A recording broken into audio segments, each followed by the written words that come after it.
Before we begin, if you're drawn to the stories they don't want told, the classified missions, the vanished soldiers, the footage that never made it to the evening news, then hit that subscribe button.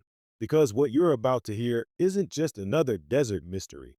It's a warning wrapped in static and sand. The height of the Cold War, while the world's eyes were fixed on Berlin and Moscow, something else was happening in the Kalahari Desert, something that would make a team of elite U.S. Army Rangers vanish without a trace, leaving behind only their cameras, cameras that kept recording for 6 years. The official report: training accident, environmental exposure, case closed. But I've seen the footage. I've listened to the transmissions, and I'm here to tell you what really happened in that desert, because the men who went and never came back to tell it themselves. My name doesn't matter.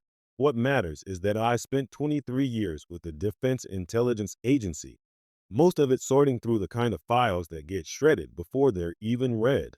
The Kalahari incident, that's what we called it internally, though you won't find that designation in any database, landed on my desk in 1989, 6 years after the event itself. Let me set the scene.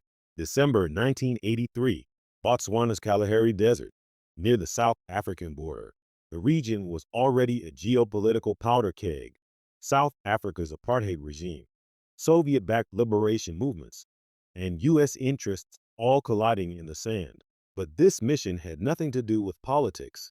It started with lights, not flares, not aircraft, lights that appeared over the same coordinates every night for 3 weeks straight, visible from 40 miles away. Shepherds reported them first, silent, pulsing columns of white-blue luminescence that seemed to emerge from beneath the ground rather than descend from the sky. Then a South African Air Force pilot radioed them during a routine patrol. Then a mining survey team. Then a missionary outpost. By the time U.S. intelligence caught wind of it, the area had been quietly cordoned off by the South African Defense Force. But they weren't investigating. They were staying back, way back.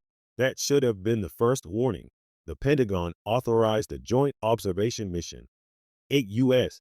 Army Rangers, ostensibly training with Allied forces in the region, would infiltrate the zone, document the phenomenon, and extract. Simple recon.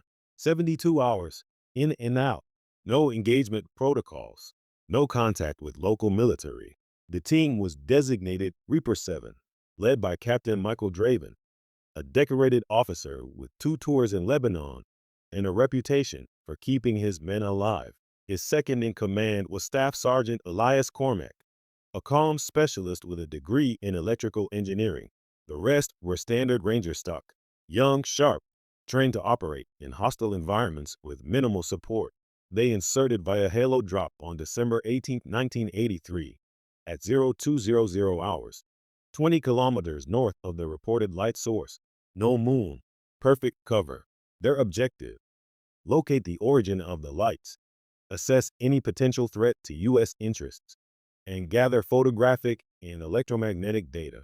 They carried standard field equipment: M16A1 rifles, PRC-77 radios, night vision optics, topographic maps, water for 5 days, and, critically, 3 16mm film cameras, military grade, designed to function in extreme conditions.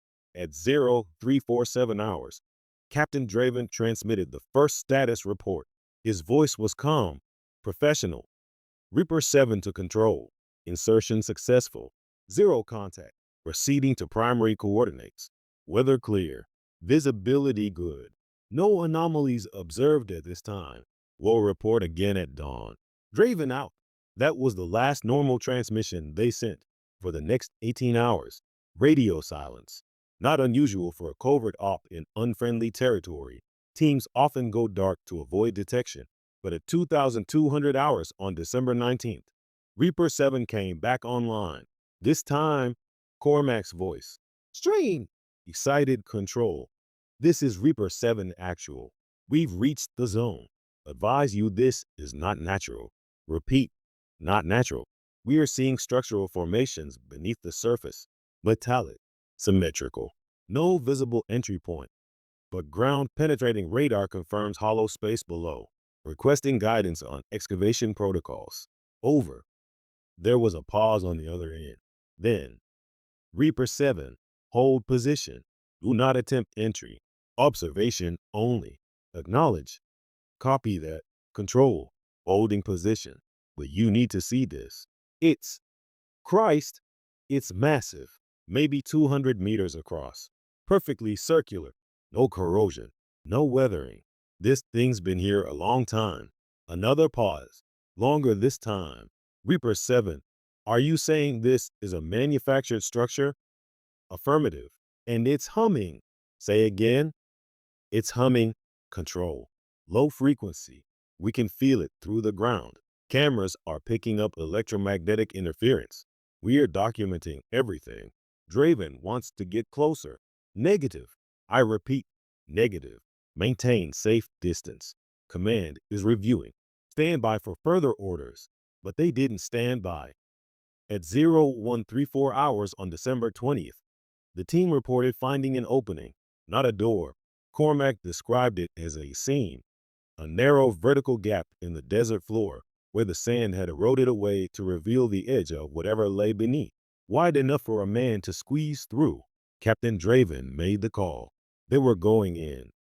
Control, Reaper 7. We're initiating exploratory descent. Cameras are running. If we lose comms, assume environmental interference, not hostile action.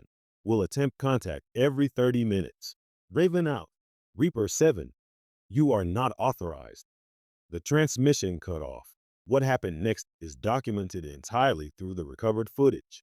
3 cameras, 47 minutes of film, and 6 years of silence. The first frames show boots on sand, then the crunch of gravel, then darkness swallowing the frame as the team descends into the earth. Helmet-mounted lights flicker on, illuminating smooth, black walls that don't reflect light the way metal should. The surface is seamless. No rivets, no welds, no tool marks. Cormac's voice, whispering now, Jesus, this isn't ours. This isn't anyone's. Draven's reply, steady but tight. Stay sharp. Keep moving. They descended for 11 minutes. The footage shows no stairs, no ladder, just a gradual slope, spiraling downward, the walls closing in. Then the tunnel opens into a chamber, and that's where everything changes. The chamber was vast, impossibly vast. The helmet cameras couldn't capture the full scope of it, just fragments. A domed ceiling that vanished into shadow, walls that curved away into darkness, and in the center, suspended 3 meters above the ground, a structure that defied immediate comprehension.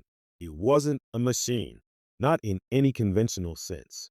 It was geometric, crystalline, maybe, or polymorphic, its surface shifting between states.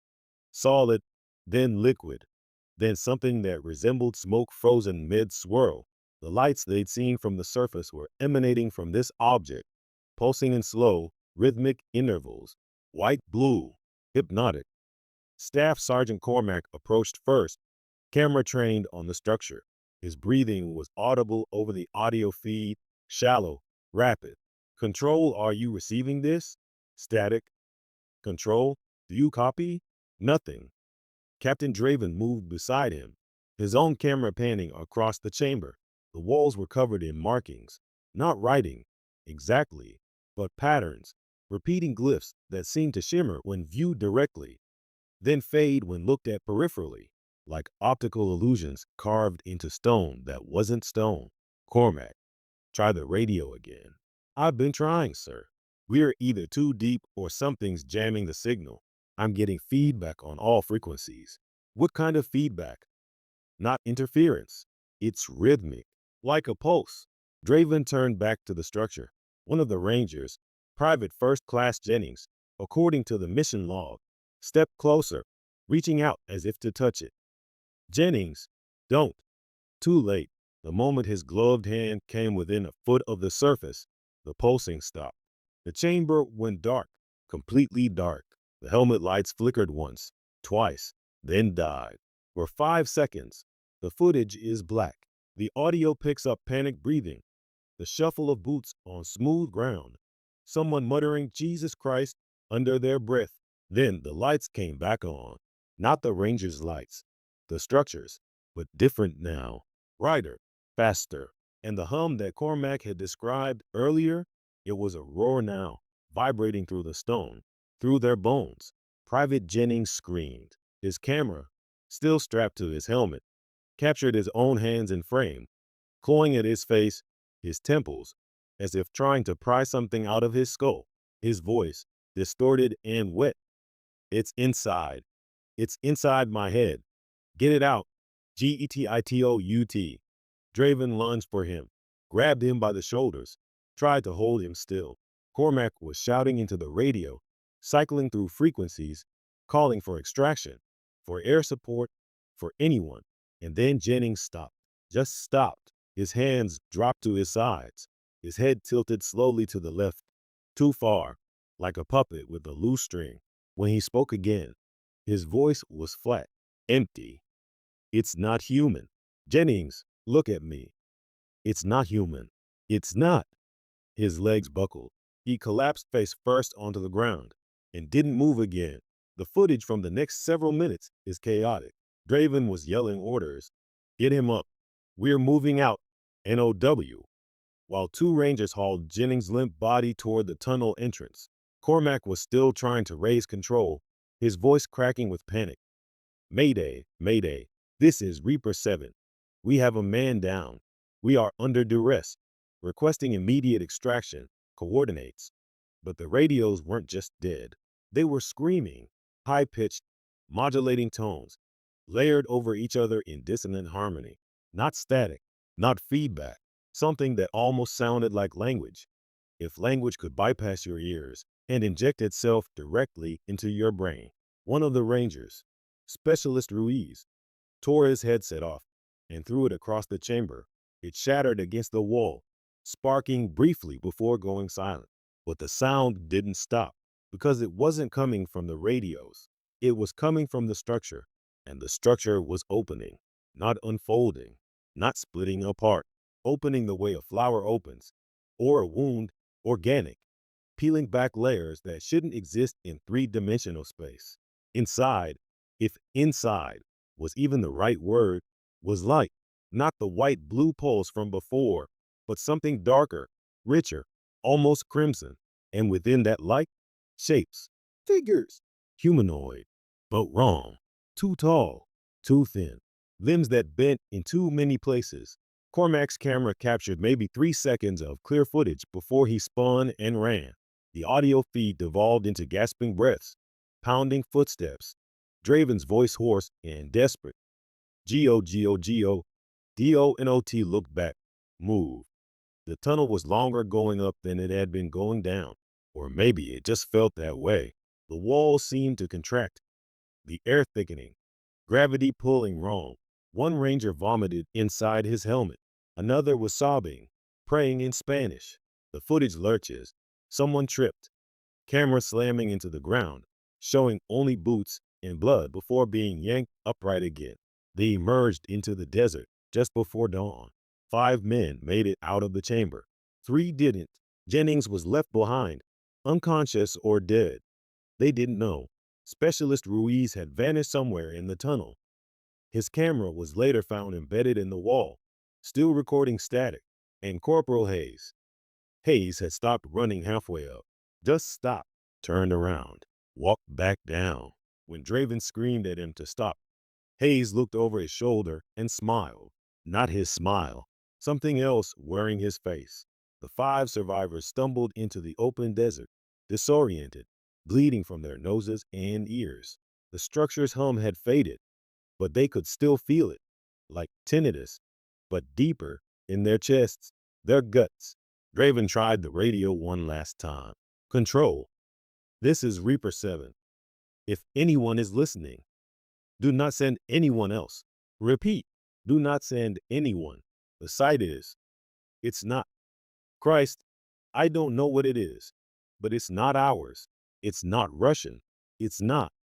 The transmission cut out, not from interference, from choice, because at that moment, As the first rays of sunlight broke over the horizon, the ground behind them began to collapse, not like a sinkhole, like something was pulling the earth inward, folding it down into the chamber below. The sand poured in like water down a drain, faster and faster, until the entire site, the structure, the tunnel, everything was gone, buried, as if it had never existed. Captain Draven stared at the smooth, empty expanse where the opening had been. His hands were shaking. His voice, barely a whisper, "It's gone. How is it gone?" Cormac, kneeling in the sand, camera still clutched in his fists. "We need to go. Now." They started walking north toward the extraction point, but they didn't make it. The five survivors walked for hours. No GPS, no functioning radio, just the sun overhead and a vague sense of north. They should have reached the extraction coordinates by midday. They didn't. By the time the sun began to set again, they realized something was wrong. The desert had changed, not in any obvious way. There were no new landmarks, no sudden mountains or rivers, but the terrain felt wrong. The dunes were in different positions. The rock formations didn't match the topographic maps. And worst of all, no matter how far they walked, the horizon never seemed to get closer. It was Sergeant Cormac who said it first, his voice hoarse from dehydration and fear. "We are not in the same place." Captain Draven didn't respond immediately. He was staring at his compass, tapping the glass like it might correct itself. The needle was spinning, slowly, continuously. No magnetic north, no reference point. "That's not possible," murmured Private Salazar. The team admitted, "We didn't go through anything. We just walked out." "Did we?" Cormac's voice had an edge now. "Did we really walk out? Or did we walk somewhere else?" Draven shot him a look. "Get a grip, Sergeant." "I'm serious, sir. That thing down there, whatever it was, it didn't just let us leave. Look around. Does this feel like Botswana to you?" It didn't. The air was too cold. The sky was too dark, even though the sun hadn't fully set. And the silence, God, the silence. No insects, no wind, no sound except their own breathing and the crunch of their boots on sand. They kept walking. Night fell. They made camp, or tried to. No fire, no rations left. They huddled together, cameras placed in the center of the circle, still recording. Draven insisted on it. "If we don't make it, someone needs to know what happened here." The footage from that night is difficult to watch, not because of what's visible, mostly just darkness and the faint glow of dying flashlight batteries, but because of the audio. At 0312 hours, something moved past the camp. Not footsteps, not wind, a sound like fabric dragging across sand, wet and heavy. The cameras picked it up, but didn't catch any image, just the sound circling them, close enough that you can hear it breathing, if breathing is the right word. It was rhythmic, yes, but wrong, too slow, too deep, like lungs the size of oil drums inflating and deflating in some vast chest just beyond the firelight they didn't have. Private Salazar whispered. Draven's hand was on his rifle, but he didn't raise it, didn't move. His voice was barely audible. "Don't move." Then stopped. Then they heard the voice. It came from the darkness, just outside the frame. A voice that might have been human once, but had been stretched thin and distorted, like a recording played at the wrong speed. "You should not have looked." Cormac's camera jerked toward the sound. Nothing there, just empty night. "Who's there?" Draven called out, his voice cracking. "Identify yourself." "You should not have looked." The voice repeated, layered now, as if three people were speaking in unison, slightly out of sync. "You were not meant to see." "See what?" Cormac shouted. "What the hell was that thing down there? What did you do to our men?" Silence. Then, softly, almost kindly, "They are still here, with us, inside the light. They understand now." Private Salazar raised his rifle, aiming into the dark. "Hold your fire. Hold." Too late. Salazar fired 3 rounds into the night. The muzzle flashes lit up the desert in brief, stuttering snapshots. Sand, sky, shadow, and standing 20 feet away, something tall. The footage is grainy, overexposed from the muzzle flash, but the shape is there. Humanoid, 10, maybe 12 feet tall, limbs too long, hanging almost to the ground, head tilted at an angle that would snap a human neck, and it was smiling. The next 30 seconds of footage are a blur, screaming, running, cameras bouncing wildly as the team scattered. Draven's voice, hoarse and desperate.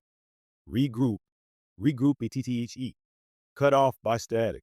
Salazar's camera shows him sprinting across the sand, gasping for air, looking back over his shoulder. And then his feed goes black. Not broken, just black, as if something had covered the lens or taken him. Cormac's camera kept rolling. He was running too, but in a different direction. His breathing ragged, his hands shaking so badly the image is almost unwatchable. He kept whispering the same thing over and over. It's not real, it's not real, it's not real. But it was, because when he finally stopped running, when he turned the camera around to see what was behind him, nothing. Empty desert, no creature, no team, no footprints but his own. He was alone. Cormac's camera recorded for another 16 hours. He walked, stopped, drank the last of his water, walked some more. At one point, he tried to bury one of the cameras, as if leaving a marker for rescue teams. But when he dug into the sand, he found metal, smooth, black, the same material from the chamber. He started laughing, then crying, then both. The final entry in his footage is timestamped December 23rd, 1983, 1700 hours. He's sitting on the ground, camera propped against a rock, facing him. His face is sunburned, cracked, streaked with dried blood from his nose and ears. His voice is a whisper. If anyone finds this, don't come looking for us.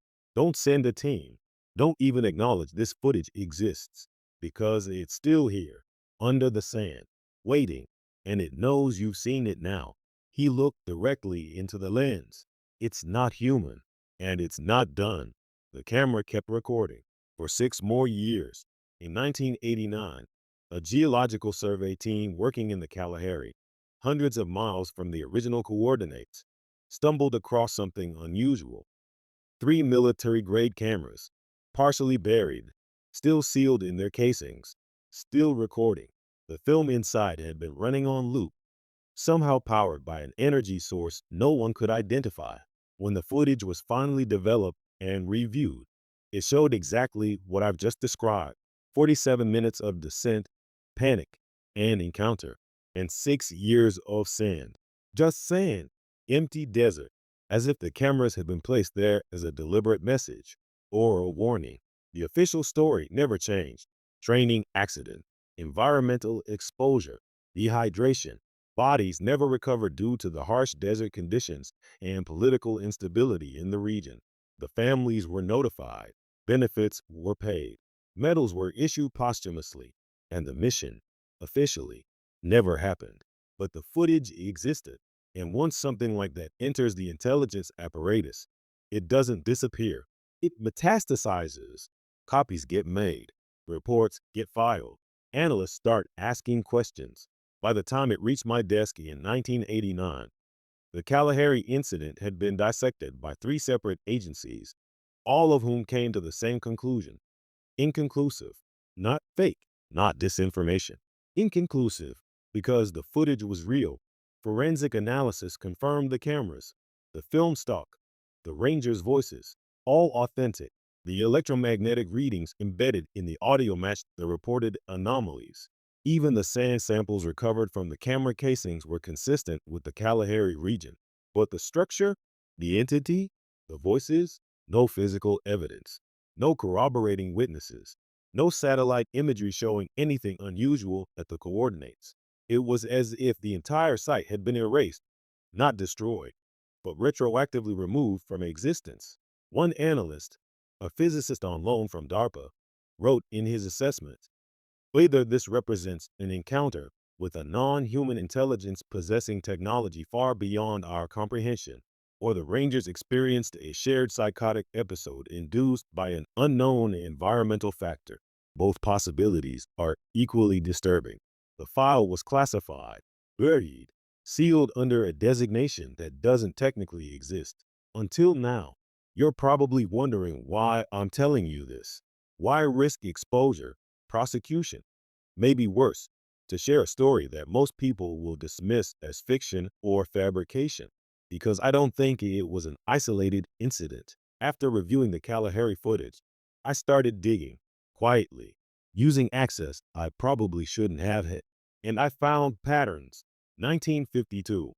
A British military patrol in the Australian outback reports geometric lights and loses radio contact for 18 hours.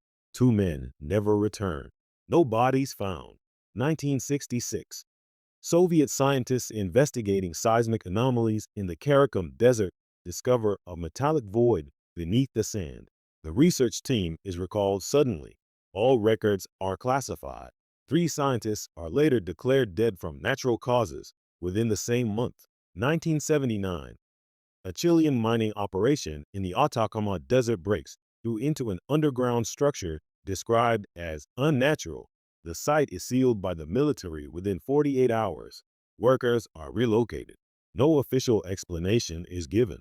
And those are just the ones I found documentation for. How many others were buried, erased, or never reported? How many teams went into the deep deserts, the deep oceans, the deep forests, and never came back? And more importantly, what are they finding down there? There's a theory in intelligence circles, unspoken but understood, that certain places on Earth are older than humanity, not geologically. I'm not talking about rocks and fossils. I mean functionally older, places that were here before us, built by something else, for purposes we can't begin to understand. And maybe, just maybe, those places are still active. The Kalahari structure wasn't a ruin. It was operational. The lights, the hum, the figures, those weren't remnants of some ancient civilization. They were current, present tense, which raises the question, if it's still there, still functioning, what is it doing? Some of the analysts theorized it was a beacon, a signal, broadcasting into the cosmos, or into dimensions we don't have names for yet. Others thought it was a prison, a containment system designed to keep something locked away, and the Rangers had accidentally opened it. But there's a third theory, one that no one wanted to write down officially, but that lingered in the margins of every debriefing, every classified memo.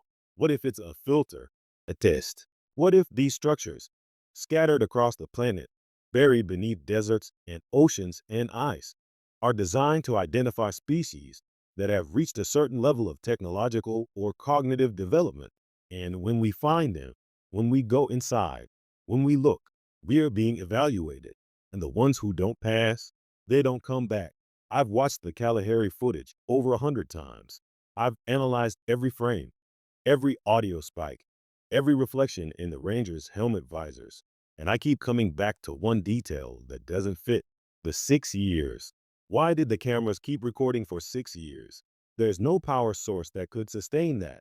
No battery, no solar cell, no mechanical explanation. The cameras were designed for a few hours of field use, maybe a day if you stretched it, but they recorded for 6 years, which means something was powering them, deliberately, intentionally. And if you watch the footage closely, really closely, you'll notice something. The sand isn't static. For 6 years, the cameras are pointed at the same patch of desert, showing nothing but sand and sky. But if you speed through the footage, if you condense those 6 years into a few minutes, you can see it. The sand is moving, not blowing in the wind, moving in patterns. Geometric, repeating, like a language written in dunes, erased and rewritten every day, over and over for 6 years. I had a cryptanalyst look at it once, off the books. She couldn't crack it, but she did say one thing that stuck with me. Whatever this is, it's not random. It's structured. It's deliberate. And if I had to guess, it's a message in the sand, left for whoever found the cameras, left for us. I don't know what the message says. I don't know if we're supposed to understand it or if it's even meant for us. But I do know this. The structure is still there, somewhere beneath the Kalahari, buried, hidden, waiting, and it's not the only one. If you're the kind of person who goes looking for things that don't want to be found, if you're the kind of person who hears a story like this and thinks, I could find it, I could prove it, then let me give you the same advice Captain Draven gave in his last transmission. Don't. Don't go looking. Don't ask questions. Don't try to verify the coordinates because I'm not going to give them to you. Because the thing about forbidden knowledge isn't that it's hidden. It's that it's patient. It waits for us to find it. It waits for us to look. And once we do, once we've seen it, once we know it's real, it knows we're there too. And it starts looking back. There's one more piece of the story I haven't told you yet. The part that made me decide to come forward, despite the risks. In 2003, 20 years after the Kalahari incident, I received an unmarked package at my home address. No return label, no postmark, just my name and address, handwritten in block letters. Inside was a VHS tape. No label, no note, just the tape. I almost didn't watch it. After 2 decades in intelligence, you develop a healthy paranoia about unsolicited materials, but curiosity won. It always does. The footage was grainy, shot on a handheld camcorder, the kind tourists used in the early 2000s. The timestamp read April 14, 2003. The location appeared to be somewhere in the southwestern United States, Arizona or Nevada, based on the terrain. Red rock formations, scrub brush, endless sky. The camera was being carried by someone hiking through a canyon. Heavy breathing, boots on stone, no dialogue, just the ambient sound of wind and footsteps. Then the hiker stopped. The camera panned down to the ground, focusing on something partially buried in the dirt.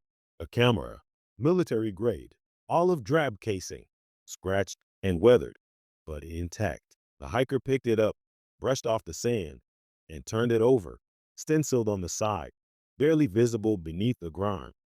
U.S. Army, REPER 7. The footage cut to black. I tried to trace the package. Impossible.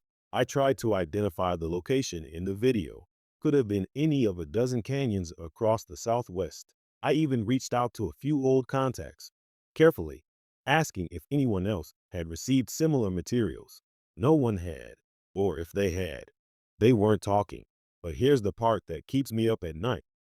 If that camera was real, if it was genuinely one of the 3 recovered from the Kalahari in 1989, then how did it end up in the United States 14 years later, buried in a completely different desert? The cameras were stored in a secure facility, classified materials, chain of custody. They couldn't have just walked out unless they did, unless something moved them. Over the years, I've collected stories, anecdotes, whispers from other analysts, retired military personnel, geologists, archaeologists, people who've seen things they can't explain and don't talk about publicly. A researcher in Antarctica mentioned finding perfectly smooth metallic surfaces beneath the ice during a deep core drilling operation. The site was abandoned within days. No explanation. A Navy sonar technician described detecting a geometric structure on the ocean floor during a submarine deployment, only to have the data confiscated and the mission logs redacted. A park ranger in Nevada told me about hikers who disappeared near a canyon system, only for their equipment, cameras, backpacks, even shoes, to reappear weeks later in different states, hundreds of miles away. Are they connected? I don't know, but they all share a common thread. Something beneath the surface, something structured, something that doesn't want to be found, but also doesn't quite hide. It's as if these sites, these structures, these intelligences, whatever they are, exist in a liminal space, not fully here, not fully gone, present enough to be encountered, elusive enough to be denied. And that brings me to you. If you're watching this, if you've made it this far, then you're the kind of person who doesn't look away, who doesn't accept the official story, who asks the questions that others are too afraid or too conditioned to ask. So let me ask you one. What if the world you think you know is only half the picture? What if there are entire layers of reality, literal, physical layers that exist beneath the surface, older and stranger than anything in our history books? And what if the reason we don't talk about them isn't because they're not real, but because acknowledging them would shatter the illusion of control we've built our entire civilization on?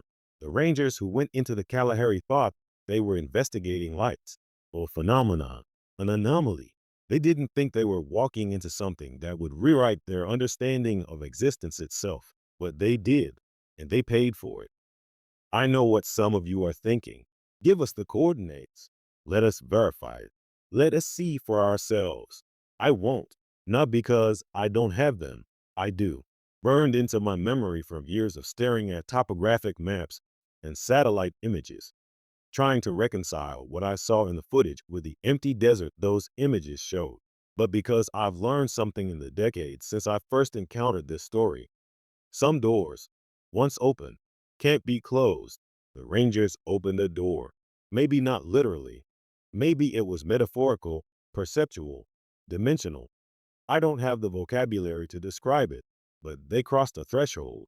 And once they did, they couldn't uncross it. They saw something that saw them back, and that changed them fundamentally at a level deeper than psychology or trauma, because the ones who made it out, the ones who walked back into the desert, who vanished into the night, they weren't running from the structure. They were going back to it. I want you to remember something. Captain Michael Draven was 32 years old. He had a wife and a 6-year-old daughter. He coached Little League on weekends. He wrote letters home every week, without fail. Staff Sergeant Elias Cormack was 28. He played guitar. He was studying for a degree in engineering. He wanted to design bridges when he got out. Private First Class Marcus Jennings was 21. He sent half his paycheck home to his mother. He'd never left the United States before the Kalahari mission. These weren't faceless soldiers. They were people, sons, husbands, fathers, brothers. They signed up to serve their country, to protect people like you and me. And they died, or worse, in a desert, facing something no training could have prepared them for, something that shouldn't exist. They deserve to be remembered, not as a cautionary tale, not as a ghost story, but as men who encountered the impossible and tried, right up to the end, to warn the rest of us. So when you share this story, and I hope you do, remember their names, remember that they were real, and remember that what they found is still out there. Before I go, I want to leave you with something. If you've experienced something you can't explain, if you've seen lights in the desert, structures that shouldn't exist, patterns in the sand, reach out, share your story, not with the authorities, not with the media, but with each other. Because I don't think we're going to get answers from the top down. Governments will deny, militaries will classify, corporations will cover up. But if enough of us start talking, start comparing notes, start mapping the patterns, maybe we can figure out what's really happening.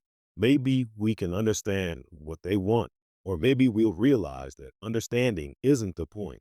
Maybe the point is just to survive. If this story resonated with you, if it made you question, made you wonder, made you afraid, hit that subscribe button, because there are more stories like this, more missions that never came home, more footage that was never meant to be seen. And I'm going to keep sharing them, not because I think it'll change anything, but because silence is complicity. And the one thing I've learned in 23 years of sorting through classified nightmares is this: the truth doesn't care if you believe it. It's still true. Stay curious, stay skeptical, and whatever you do, don't go looking for the lights. There's a term we used in intelligence work: informational haunting. It refers to data that refuses to disappear, files that get deleted but reappear in different databases, reports that get shredded but somehow end up copied in other archives, footage that gets buried but keeps circulating. The Kalahari incident is an informational haunting. No matter how many times it's been classified, compartmentalized, or officially denied, it keeps coming back.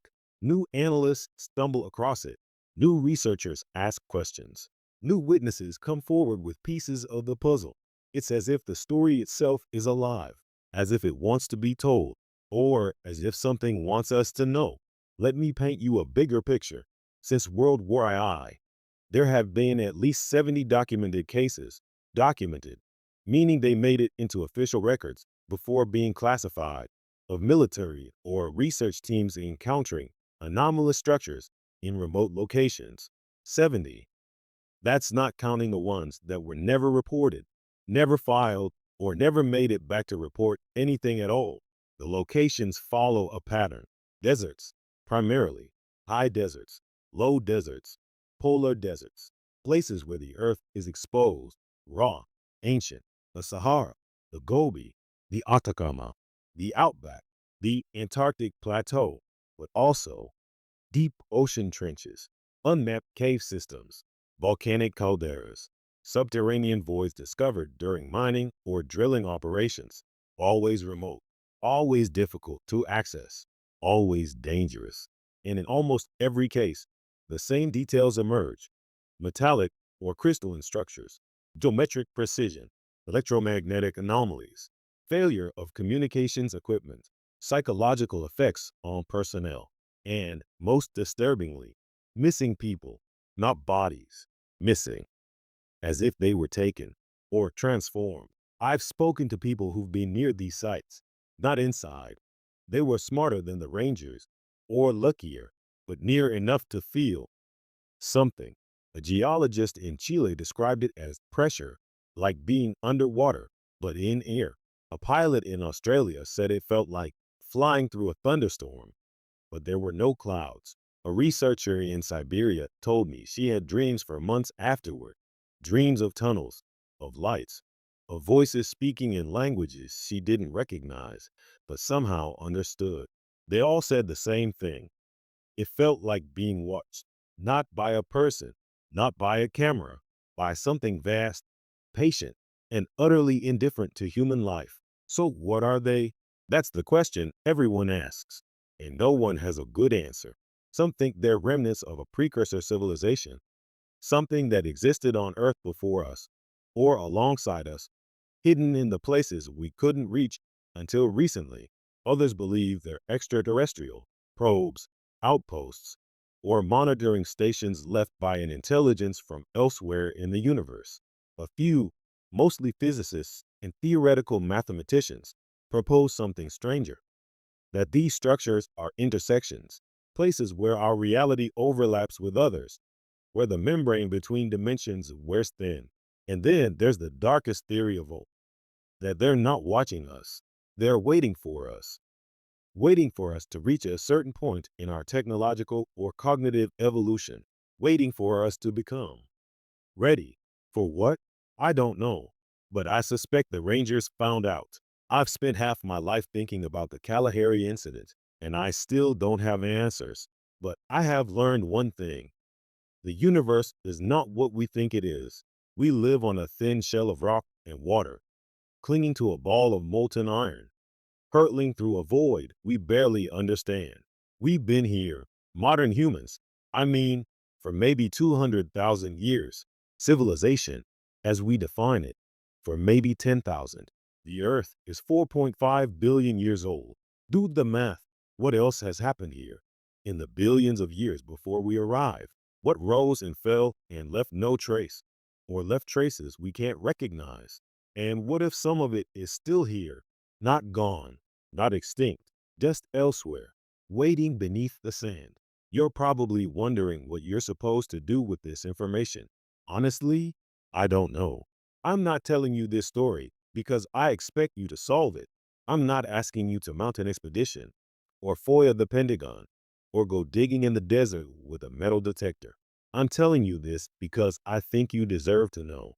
Because I think we all deserve to know that the world is stranger, older, and more dangerous than we've been led to believe. And because I think that knowledge, even frightening knowledge, is better than ignorance. The official story is safe, comfortable.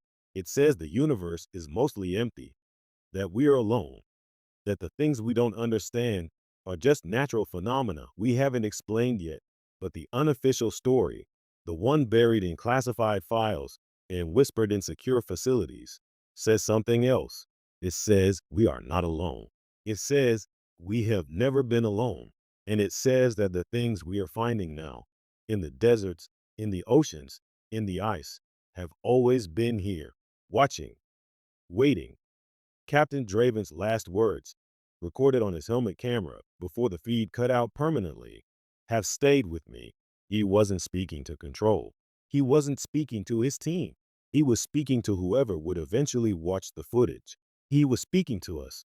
And he said, if you're hearing this, if anyone is hearing this, then you already know too much. And I'm sorry for that. I'm sorry we opened the door.